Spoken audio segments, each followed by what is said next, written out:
Magandang araw bayan! Summer na, pero wag magpatalo sa init ng panahon dahil sagot na namin ang inyong instant bakasyon at chillax moment dito sa Magandang Balita, Bayan! Ako po si Victoria Tulad, ang tour guide ninyo sa iba't ibang good vibe stories mula sa ating mga Bayan Patroller.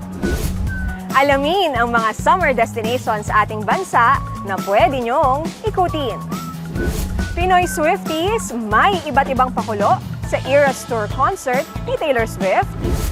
Street food, halo-halo at sapatos, merong crochet o ganchilyo version. At pabida ang isang asong Pinoy na marunong ng mga gawaing bahay. Bayan, magyayana ng kabanding dahil simula na ng ating road trip sa mga summer destination sa ating bansa. Una riyan ang in bloom ng mga bulaklak, gaya ng tulip, celosia, torinia, at marami pang iba sa perlas ng Silang o ang itinuturing na hidden paradise ng Silang Cavite. Sa rami ng bulaklak, kahit saang sulok ay siguradong bibigyan ka ng colorful na background sa iyong mga selfie. Biyaheng norte naman tayo dahil sa Tabuk City, Kalinga ay may bersyon ng dinadayong Chocolate Hills sa Bohol. Noong 2015, binuksan sa publiko ang viewing deck nilang ito, kung saan tanaw ang sarili nilang Chocolate Hills. At makatitipid pa kayo ha, dahil sa halagang 10 piso ay may enjoy nyo na ang napakagandang view na yan. Pero huwag kayong aalis ng Tabuk nang hindi dumadaan sa Bulo National Road dahil mapapa konnichiwa ka sa mga puno na namumulaklak ng mala cherry blossoms. Ayon sa Tabuk City Tourism and Cultural Affairs Office, kakawate ang tawag sa puno na yan o mas kilalang Madre de Cacao. Pagkatapos ng gala sa Pilipinas, lipad tayo pa Singapore, o di ba? Dahil may Pinoy Swifties na may kanya-kanyang gimmick sa Eras Tour concert ni Taylor Swift. Una na riyan si Ezra Pascual na hindi lang nakijamming sa concert, kundi mistulang star of the show din dahil sa OOTD niyang inspired ng suot ni Taylor nang tanggapin niya ang Artist of the Decade Award sa American Music Awards noong 2019. Nai-aura ni Ezra ang outfit mula sa one-piece na gold swimwear with tassel na pinaibabawan ng pink at gold cape at tinernuhan ng gold boots. Head-turner naman ang kumikinang na black at gold dress na suot ni Eloisa Panaligan. Pinartneran niya ito ng boots para makuha ang overall look ni Taylor sa kanyang Look What You Made Me Do at King of My Heart sa kanyang 2018 Reputation Stadium Tour. May pa-good vibes din si Jack Conanan kasama ang kanyang 3 pang kaibigan dahil dala-dala nila ang mga kumot na may iconic Filipino patterns. Itinaklob nila ito sa kanilang sarili at tinernuhan ng shades at sombrero para gayahin ang Ghost sa anti-hero music video ni Taylor. Hep hep hep! Bago umuwi, stop over muna tayo sa mga nakakatakam na street food, yung mga tusok-tusok. Pero ang twist, lahat yan ay ginanchilyo o crochet. May isaw, hotdog, Betamax, at calamares na mano-manong ginanchilyo ni Jonah Carla Manalo.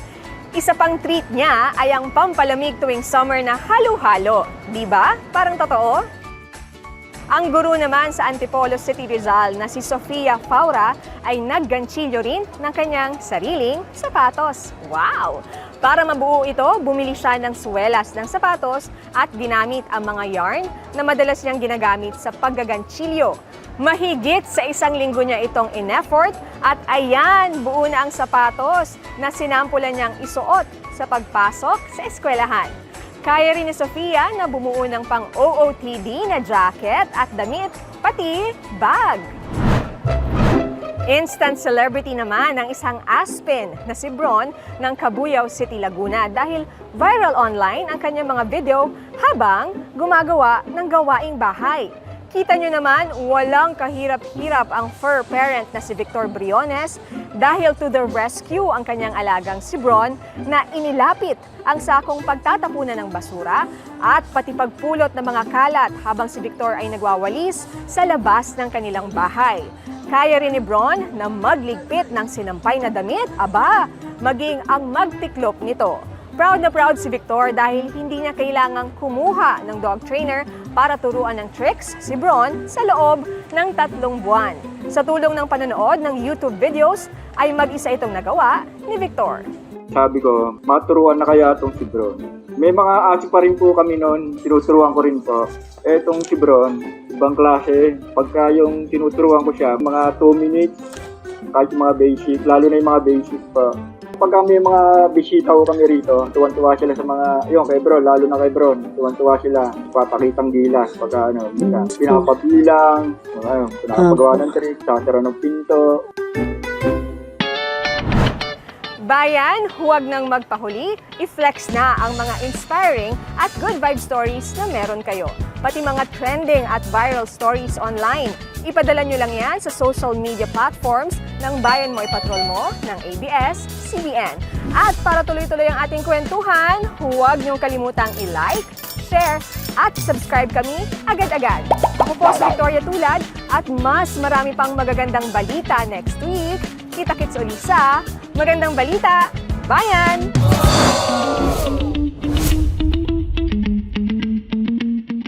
Ang inyong chillax moment at nakalimutan ko ang susunod. Dito, sumobra ako, no? Summer na, pero sorry kuya, umaano ko. Sorry.